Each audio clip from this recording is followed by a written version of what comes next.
Olá, querido amigo, querida amiga, seja bem-vindo a mais um vídeo do nosso canal.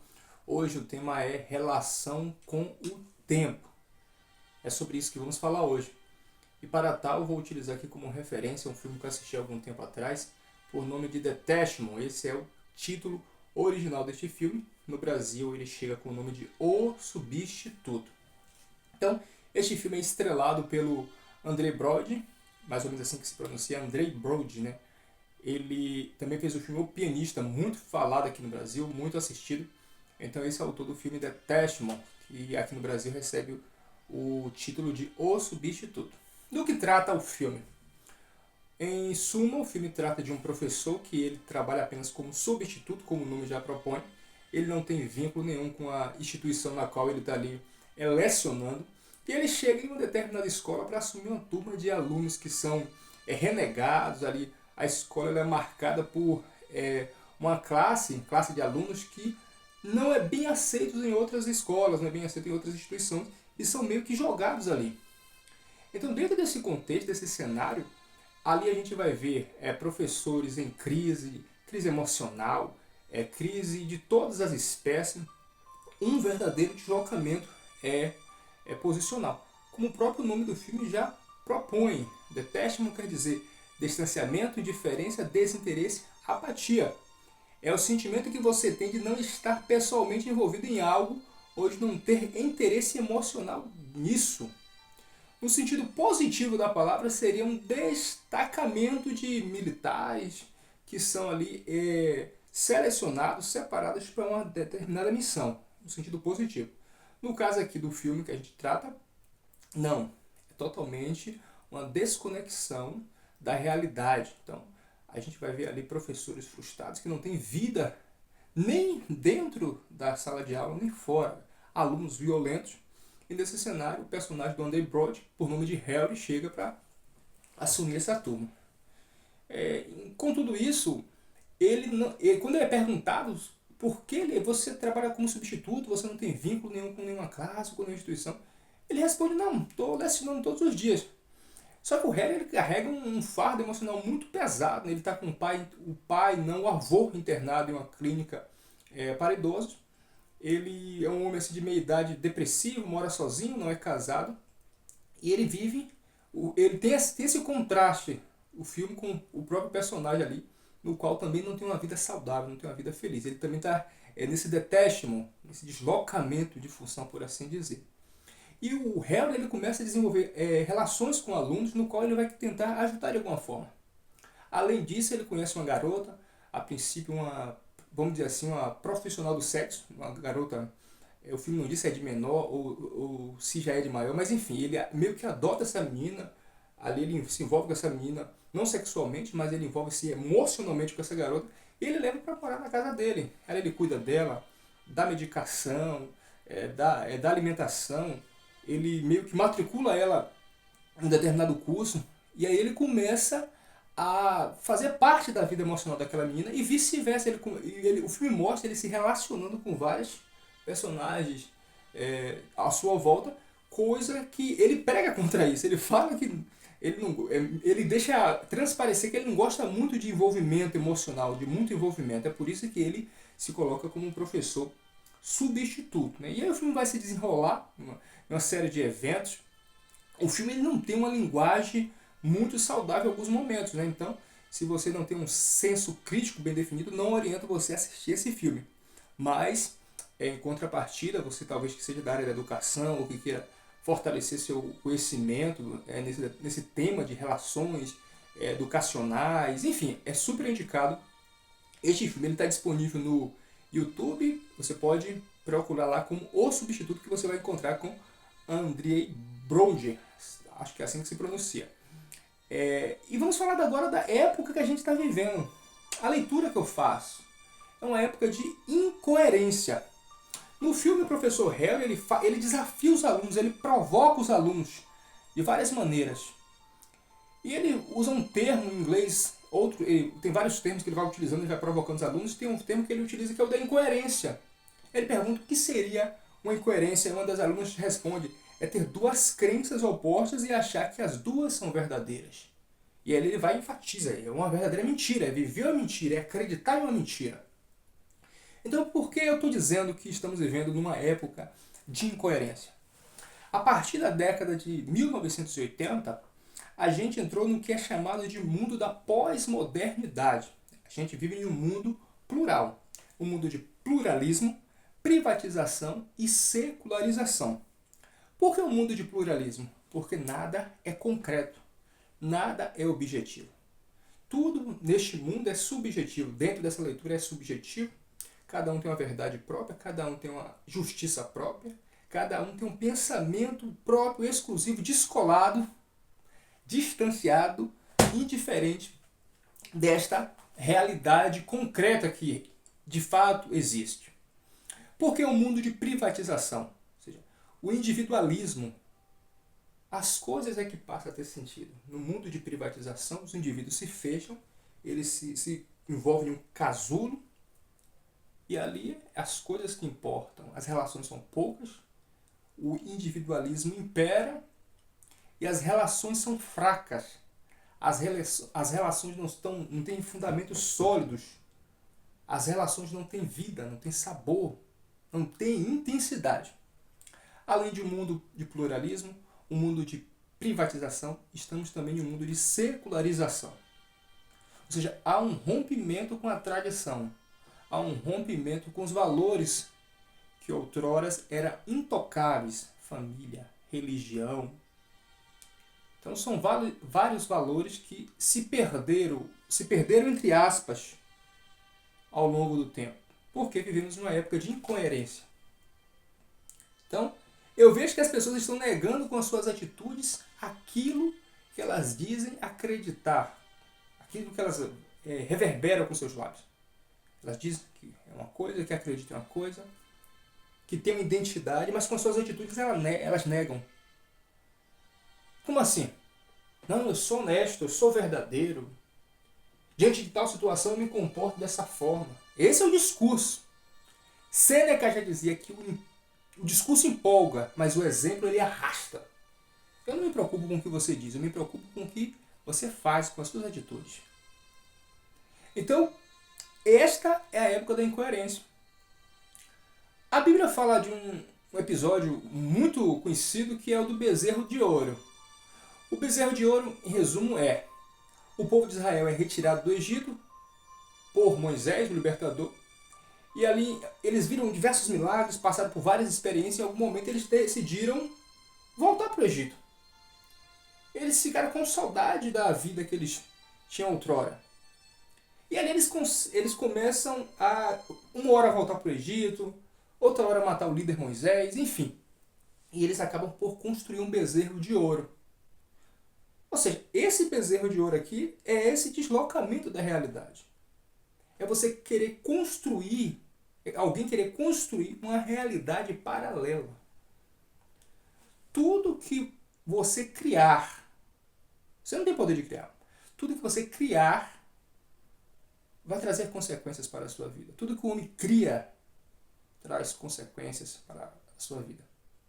Esse Moisés, ele chegou um momento que ele se cansou. Moisés ficou cansado de julgar o povo, de tanta pressão.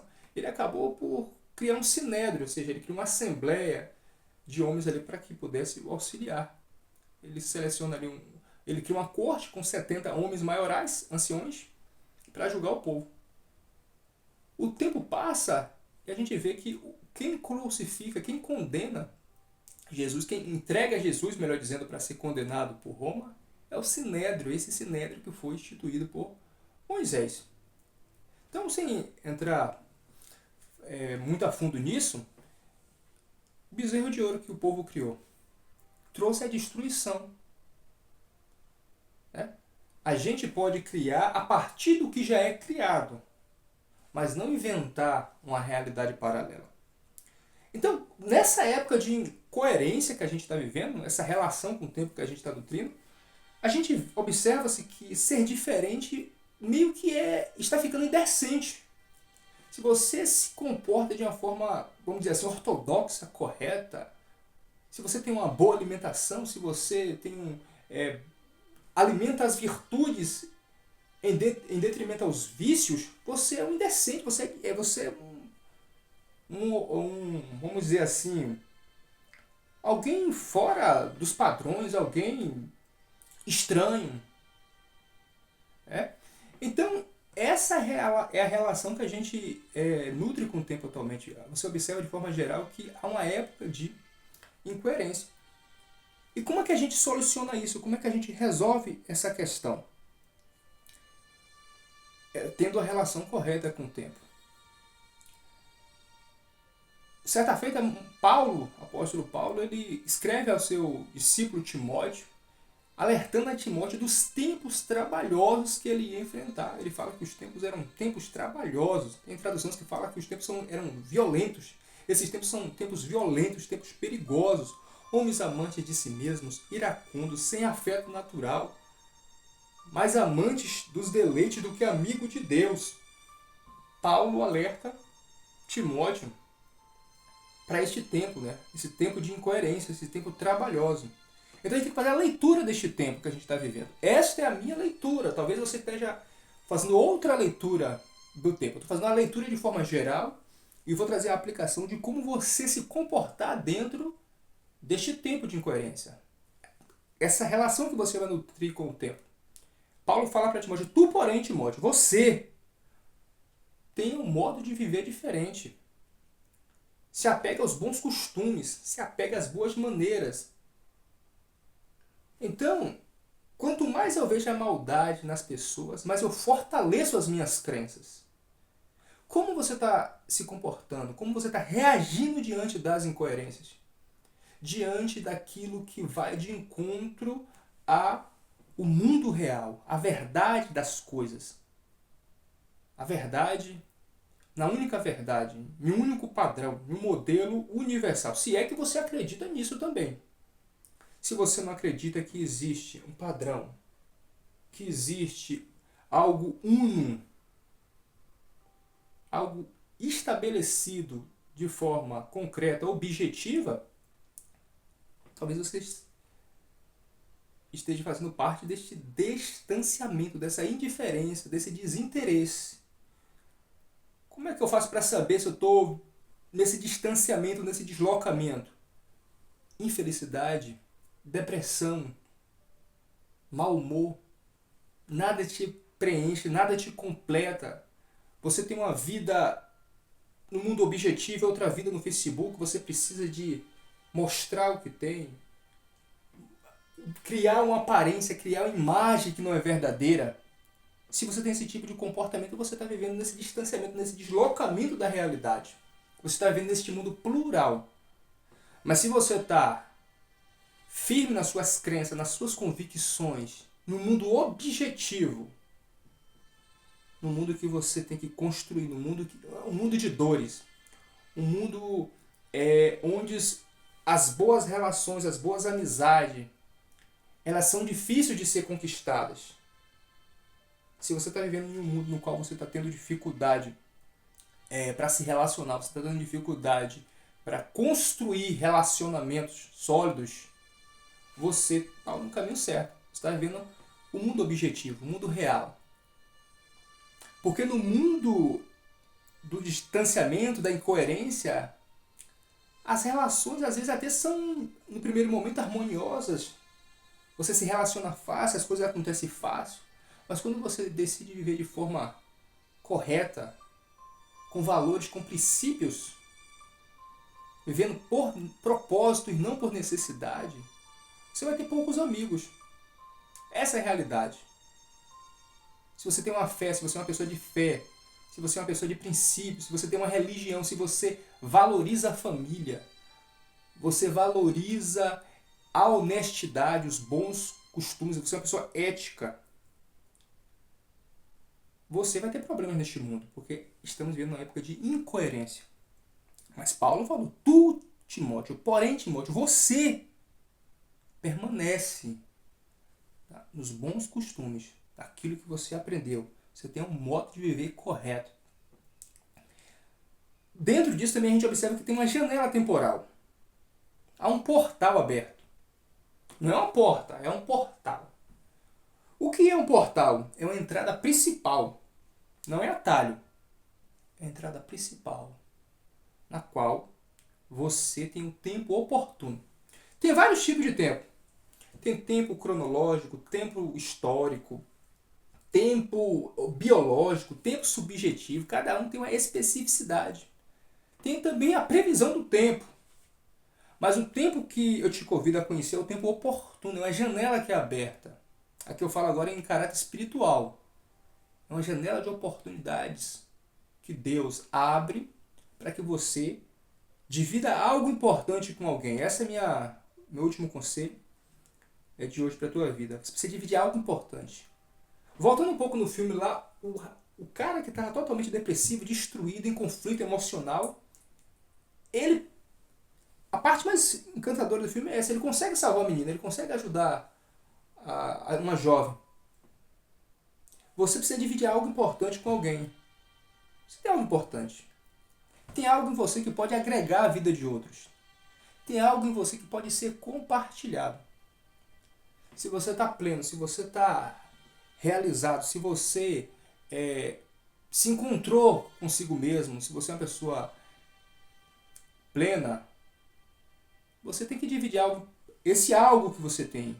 Uma mensagem, seja o que for, seja um abraço, seja um prato de alimento, seja um dinheiro, seja uma palavra, seja um abraço. Você tem que dividir algo com alguém. Então esse é o desafio nesse tempo de, vamos dizer assim, de pluralidade, nessa época de incoerência, é dividir o tesouro que cada um de nós temos. Se você está na incoerência, você precisa se encontrar consigo mesmo. O que é? Somos indivíduos. O que é um indivíduo? A palavra indivíduo ela deriva do átomo. Aquilo que não pode ser dividido, aquilo que é indivisível. Observe que na Segunda Guerra Mundial, quando teve lá a divisão do átomo, olha o estrago que causou. Algo que não poderia ser dividido, o átomo. Nós somos o átomo. Não podemos ser divididos, não podemos ser quebrados. Quando você está resolvido na sua individualidade, quando você está íntegro, você consegue alcançar alguém. Então fuja desse distanciamento, dessa indiferença, desse desinteresse. Por fim, eu deixo aqui uma frase do Victor Hugo que ele diz assim: nada é mais poderoso do que uma ideia que chegou no tempo certo. Será que esse é o tempo oportuno que se abriu para você? Obrigado por ficar até aqui. Que Deus abençoe você. Nos veremos em breve, se o Senhor permitir.